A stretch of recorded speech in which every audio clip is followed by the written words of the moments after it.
It's time for the 1430 Connection on 1430 WNAV and 99.9 FM, spotlighting news, newsmakers, and important community issues. Now, with this week's edition of the 1430 Connection, here's WNAV news anchor Donna Cole. Welcome to the 1430 Connection. I'm Donna Cole. In the studio with me today are Lee Anderson and Patti White. They are the co-founders and co-directors, the forces behind the Annapolis Film Festival. Ladies, thank you for joining me today. Thank you. It's great to be back, Donna. It is really always great to be with you. So we're going into our 6th year with the Annapolis Film Festival. Opening night is less than a week away. It's Thursday, March 22nd. It runs through next weekend with the Best of the Fest ending on Sunday evening, March 25th. Full disclosure, as I always say when I do this show with you two, I've been involved with the festival since its inception. Wild horses couldn't drive me away. I'm one of the photographers. We don't want you to go away. We need you. That's good. Some of our great pictures are yours. Thank you. As far as I know, this is the first year the city of Annapolis has helped financially with the festival through a grant. Was that a surprise to both of you that they haven't helped earlier, or that they have helped this year? Lee? It wasn't for lack of trying or asking, but I think there was some hesitancy about how long-term we would be, or if we were lasting and there would be longevity to the festival and we had legs. So I think after the 5th year, I think people realized that we're here to stay. Patti? Well, let's put it this way. I think bits and pieces were done to try to help us. There was verbal support. Okay. But we finally sort of went kicking and screaming, to be honest, saying we need more than verbal support. We need financial support. And a lot of other cities that have film festivals around the country do get supported by their cities. So after appearing before the city council and really trying to drive that home, I think the city council was very supportive in the end, and that's how we ended up getting that great grant. I do have to give props to one particular city council member who took up the torch, or two of them, Jared Littman and Sheila Finlayson, who has been a huge and staunch advocate of the festival from the very beginning. And they really led the fight to create funding for us. They saw the economic impact, but more than that, they saw the impact on the community itself and how it really brings everyone together, and it's the largest and most diverse arts event all year. Yeah, and let me, speaking of that, there's 2 reviews I read. One was on Facebook. It's public. It says, "We've attended the Annapolis Film Festival since its inception, and we've had the privilege of having one of our own sailing documentaries as an official selection. The festival staff is professional and welcoming to both filmmakers and festival fans, and festival goers are very appreciative of the films they screen. The unique venue of historic Annapolis adds to the ambiance. Every year AFF gets better." A Glassdoor review, which is more for employees about their employers. This says it was written by a former contractor. "I worked at Annapolis Film Festival as a contractor. AFF has great people and a fantastic mission. Their volunteers and hires are some of the best I have ever had the pleasure of working with. The festival is unambiguously good for the community. Advice to management: keep on keeping on. The best thing for the festival is expansive growth, and that takes corporate sponsors. AFF needs investment to grow, and that growth will yield even greater investment." We put an incredible amount of pressure and expectation on our very small and mighty production team. It is a thankless, tireless, complex, energy-sucking job, and they're only there because they love it and care enough to make it great. And we have all of these team leaders now that come in, and they're volunteers, but they're working very hard in their areas to make this happen, along with the hundreds of volunteers that we get to put this on. But we are growing, and that growth has produced a heavy weight on our little staff. So we have to get corporate sponsorship in order to be able to fulfill all the needs And of how this difficult festival. is that? You're both kind of artsy, the artsy side. I don't know about the business side. Well, we've been in this business a long time. Right. We've run our own business, Right. Filmsters. So, we have to know something about business, or we wouldn't be around at all. At this point. We're very We're savvy. entrepreneurial. But are you good? Asking for money is one of the most difficult things to do. I am completely shameless about asking anybody to support the festival, because we believe in it so much, and we've seen the synergy and the connections and the networking and things that happen for people in the community. But in terms of support, we lost 2 huge sponsors this year. We lost Nimble Storage, who was acquired by Hewlett-Packard for $1 billion. So that went away, and they were our lead sponsor. And then another large sponsor, the American Advertising Federation, was unable to step in this year because they've had a slow year. Yeah. But that's $50,000 down. Ooh. So, those kind of hits. Have you made up for it? Not quite. But in other ways, we've made up another. I mean, our people have stepped up. Our board has stepped up to the table. Incredible, and we have a lot of people who are fulfilling these needs. But it would be a lot easier if we had the corporate sponsorship who wanted to sign on for a couple of years and help us grow the way we need to grow. And yeah, as Lee said, we may be the artsy type, but we probably, between the two of us, bring in a lot of the money that's coming into this festival. Yeah, and I'm not, because we're the, we have so much passion for it that when we are out there selling it, it's authentic. I don't feel like we're selling it. I feel like we're sharing it. I do too. And by the way, artsy type is not a derogatory term. It's one of my highest compliments, if you know me. I know Filmsters has been a business and a successful business, but asking for money is difficult. It is. It is. I think a lot of asking is listening. So when you talk to someone about the festival, I try to listen to their areas of interest and things that would appeal to them, and then meet them there with something that we're bringing. That's kind of the approach we take, because there is really something for everyone. But on the business side, I don't think people look at the festival as a business. I think they look at it as this fun event, but it is a business at the end of the day. Okay. And we have the best board we've ever had. We had 5 new board members this year. They've been rocking and rolling. And there is a real curve to even being a board member if you don't understand the industry or how the festival runs. We have incredible people. We have our treasurer is a surgeon with 3 teenagers who also runs her husband, who's a doctor's practice, and she has an MBA and stepped in to be our treasurer. We're going to take a short break, but that is so important. In a small town where there's a limited amount of people that can serve on boards, we often see in this town, unfortunately, a lot of dysfunctional boards. So it's great to hear. Well, the other thing is that our board wants to learn. They want to know what it is to have a film festival. And just because they're not in the business, so to speak, some of them are, right, but because many of them aren't, it doesn't mean that they just see it as a nonprofit the way see every other nonprofit. We're not the hospital. We're not any other nonprofit. We're not even any other arts nonprofit. Right. We're so unique. Yep. All right, we're going to take a short break. When we come back, more about the Annapolis Film Festival. This is Donna Cole on the 1430 Connection.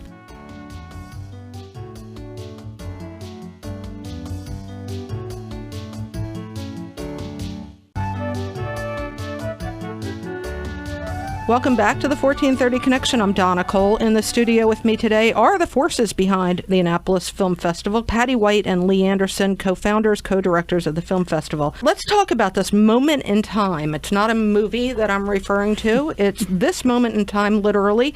We've seen in the past year the Me Too movement born. We have also seen what appears to be a great transition from the Oscars so white to the Oscars a little bit more inclusive, and a lot of division in race relations and politics. Films often mirror our collective human experience, and this moment in time, does that sum up what we're going to be seeing at the Annapolis Film Festival? My goodness, does it ever. Yeah, well, we are voices strong, minds open this year, and that's intentional for a reason.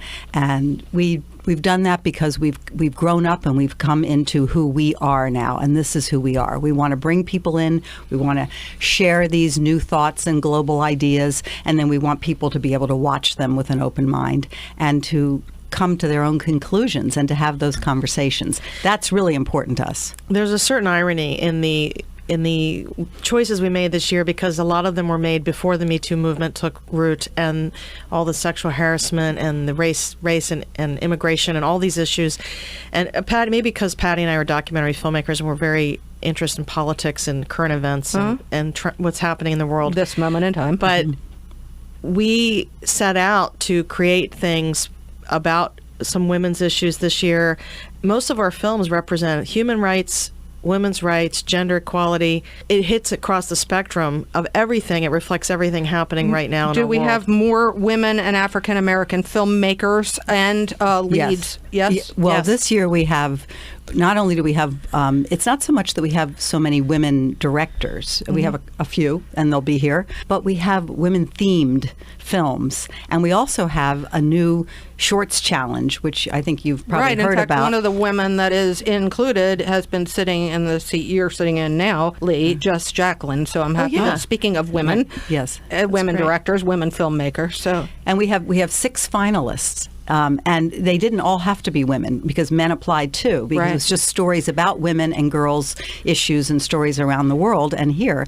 And it turned out that the best stories were those submitted by women this year. So we have 6 women coming in. It's a diverse group of women. They're going to be pitching their ideas on the stage at Maryland Hall at 10 o'clock on Saturday morning, the 24th. In front of judges. Live, in front of judges. There'll be... It's like a reality TV show. Yeah, and the audience will get a quarter of the vote, text to vote, and the judges will decide the rest. And the winner will walk away with a post-production package that will help make their film. But these women, we've been talking to them, and they have really incredible stories, and they have stories to tell, and they're emerging filmmakers. So we're not only helping getting the women's story out there, we're also helping the woman filmmaker get a leg up. How about African American filmmakers? Oh my gosh. Well, we have such an incredible, not only the African American Experience event Friday night, but throughout the festival sprinkled. We have some of the best films we've ever had. The last film in this year is called Come Sunday, just out of Sundance, and it's Josh Marston's film. And it's about a preacher from Texas named Carlton Pearson who was very evangelical and begins to question some of the things about the church. So the film stars Chiwetel Ejiofor, Danny Glover, and Martin Sheen. And the actual preacher, Carlton Pearson, will be here in Annapolis for the screening. We're also having Sam Pollard, one of the most well-known black filmmakers in the United States. And he has directed Sammy Davis Jr., I've Gotta Be Me, and that's going to be our African American Experience showcase on Friday night at Maryland Hall. We're very excited about Sam coming. Sam's background is he worked a lot with Spike Lee and was nominated for an Academy Award for Four Little Girls. A lot of times the arts community, film festivals, they tend a little bit towards more liberal side of what we're seeing. Is there a film for the other side? Is there something that those that absolutely are in love with President Trump will be happy to see? It's not that there's a political film that's for the Trumpers, so to speak, but there are stories, universal stories for everybody, and people see different things in different things. I mean, we have, even in our African American programming skein, we have Acorn and the Firestorm, which is, about Acorn, the organization that took such a hit. Where the people posed as journalists. They were prostitutes, and they were posed as prostitutes, but they were journalists. Right. And people who are against Acorn are going to see this in a very different light than people who are for Acorn. For veterans, military, more conservative family. We have Family Fair this year. We have an incredible film. It's Helen Hunt's new movie called Miracle Season. The U.S. premiere. Miracle Season with William Hurt. And it's interesting because it's about a girls' volleyball team in high school, and one of the girls dies in an accident, and the team's grieving, and Helen Hunt has to tough love them to the championship. And it's relevant because look what kids in schools are going through dealing with grief and loss right now. When we come back, more about the Annapolis Film Festival. This is Donna Cole on the 1430 Connection.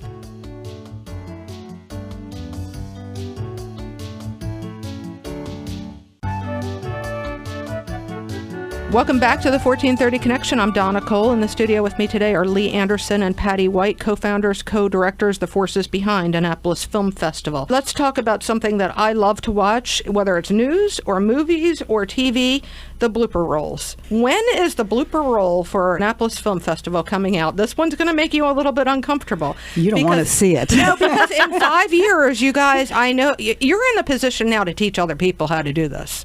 And whether you like it or not, there's enough probably to make a blooper roll. We all have mistakes and growing pains, and go ahead. We have a lot of them. Well, as we like to say, nobody sees how the sausage is made. But I want to see how the sausage is made sometimes, and I'm putting you on the spot. They're like, no, don't ask this. Well, we're smart enough filmmakers to not let anybody shoot behind the scenes. Yeah, we haven't had any shooting behind the scenes, actually. But what looking back now, what are some of those bloopers that come to mind that you were like horrified when it happens, but now you look back and are like, well, maybe we can share. Yeah. I mean, I can tell you right now, we're always horrified because no matter how hard you try to get a program correct, it goes to print. There's a donor that's been left out. Yep. There's somebody spelled wrong. There's a filmmaker who's with the wrong film. I mean, these are horribly embarrassing things for those of us that have worked so hard and are trying to be. But they happen, right? They happen. I mean, we're human beings. Right. We're not robots. There are a lot of moving parts, and I mean, we just finished the print program. It's 76 pages long with details about everything. Right. So it's a monster to put together, and it took 12 of us there for 4 days and nights till the middle of the night.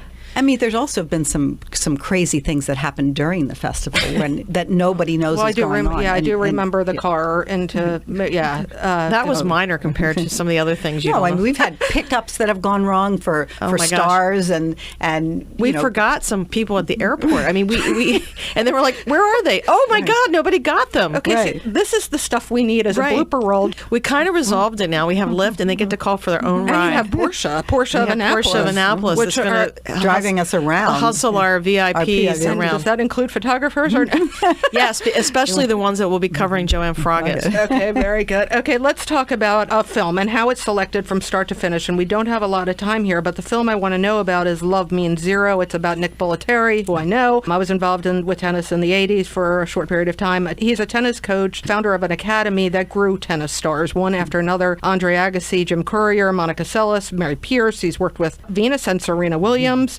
Martina Hingis. The list goes on. Boris Becker, go ahead. How did you find this film from start to finish?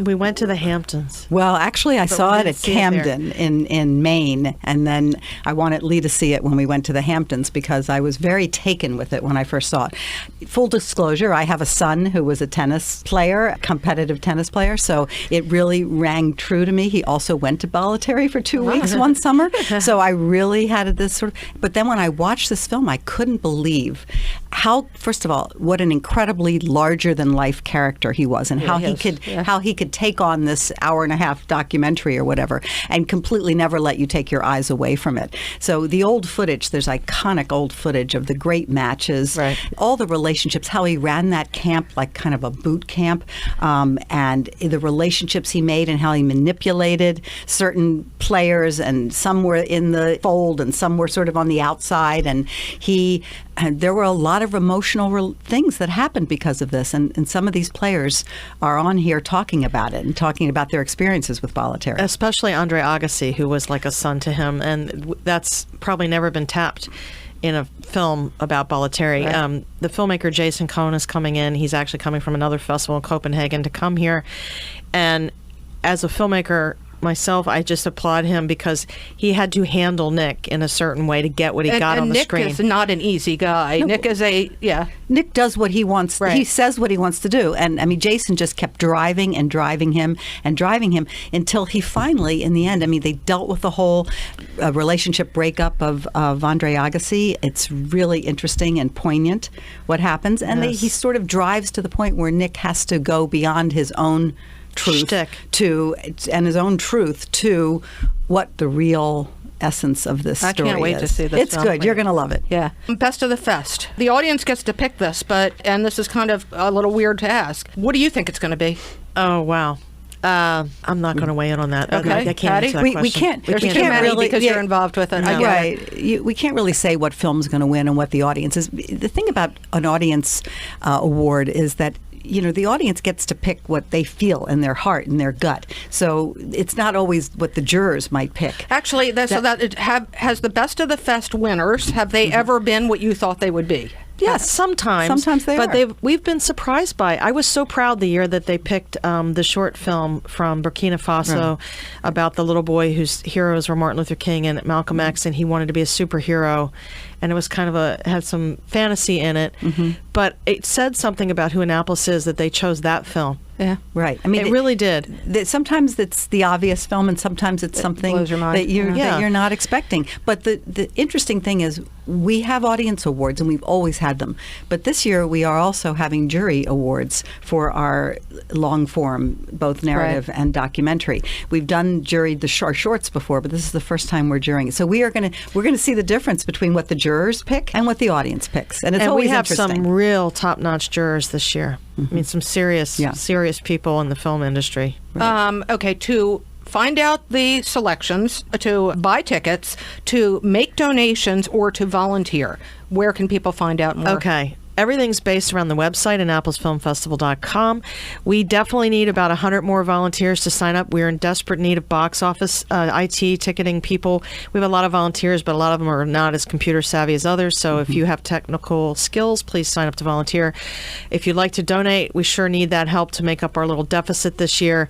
And you can buy a pass for $140. It gets you an opening night in the after party, unlimited films, and Best of the Fest. It's a great deal. It's a fabulous deal. The after parties at Boys and Girls Club this year with a Middle Eastern themed food by Palate Pleasers and Whole Foods with 2 signature cocktails, the Kismet. It's going to be fun. Going to be fun. Don't want to miss it. One more time on the website. AnnapolisFilmFestival.com. Also, I just want to add that from across the pond, Joanne Froggatt, one of the stars of Downton Abbey, she played Anna Bates, everybody's favorite character, is coming here. She has a film at 7 o'clock on Saturday night, A Crooked Somebody, and then she's going to do a conversation with Joe Newmeyer on Sunday at Maryland Hall from 12:30 to 1:30. You don't want to miss her. She's awesome. Ladies, thank you very much for once again joining me here in the studio. Thank you, Donna, and thank you, Annapolis. Thank you. We'll see you at the film festival. This is Donna Cole on the 1430 Connection. We will see you next week.